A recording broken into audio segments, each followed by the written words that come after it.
Setelah 12 hari api berkobar, setelah ratusan rudal berterbangan, setelah Iran kehilangan para jenderalnya, dan Israel nyaris terseret ke perang besar, dunia akhirnya menyambut dua kata, gencatan senjata. Media menyambut dengan lega. Diplomat menyebutnya langkah maju. Tapi, apa kata Alkitab? Apakah ini akhir dari perang? Ataukah hanya jeda sesaat sebelum badai nubuatan kembali mengamung? Alkitab sudah peringatkan akan ada damai palsu. Firman Tuhan melalui Yeremia pasal 6 ayat 14 berkata, "Mereka mengobati luka umatku dengan memandangnya ringan," katanya, damai sejahtera, tetapi tidak ada damai sejahtera. Gencatan senjata bukan jaminan perdamaian. Itu hanya plester di atas luka terbuka. Tuhan tahu, manusia senang menyebut damai, padahal perang belum selesai.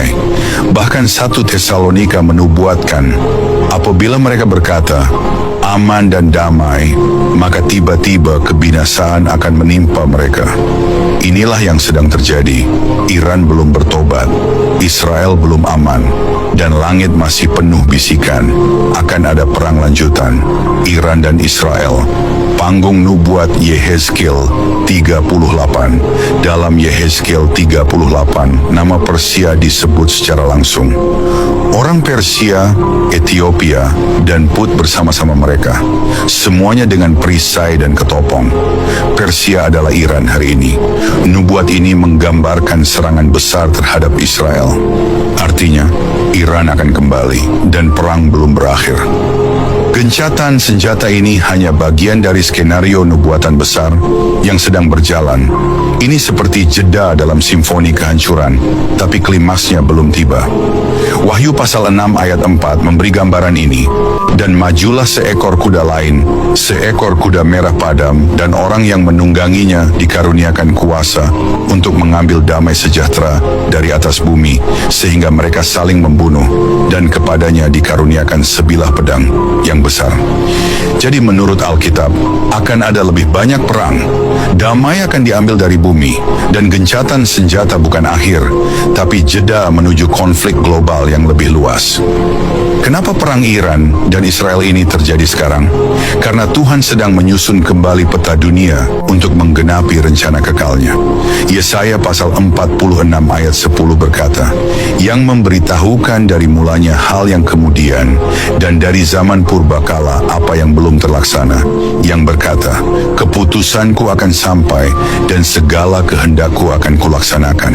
Tuhan tahu kapan Iran menyerang, Tuhan tahu kapan Israel membalas, dan Dia tahu kapan semuanya akan berpuncak di lembah Harmagedon. Apakah Iran akan kembali menyerang? Menurut Alkitab, ya. Yehezkiel 38 dan 39 menggambarkan dengan jelas bahwa koalisi besar termasuk Iran akan menyerang Israel pada suatu waktu. Bahkan ketika Iran kalah hari ini, nubuatan memastikan mereka akan bangkit kembali. Bukan karena kekuatan sendiri, tapi karena Allah sedang membawa mereka kepada penghakiman besar. Yehezkiel pasal 38 ayat 4 berkata, Aku akan menarik engkau dengan mengenakan kelikir pada rahangmu dan membawa engkau keluar beserta seluruh tentaramu, yaitu pasukan berkuda, semuanya berpakaian lengkap, suatu kumpulan orang banyak dengan perisai besar dan kecil, dan semuanya berpedang di tangannya. Iran akan kembali, bukan karena mereka kuat, tapi karena Tuhan akan memakai mereka sebagai alat untuk menyatakan kuasanya.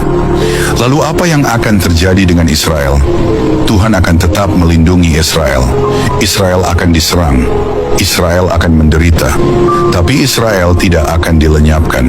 Inilah waktunya untuk berjaga, karena sementara dunia berkata semua aman, surga sedang bersiap membuka meterai selanjutnya.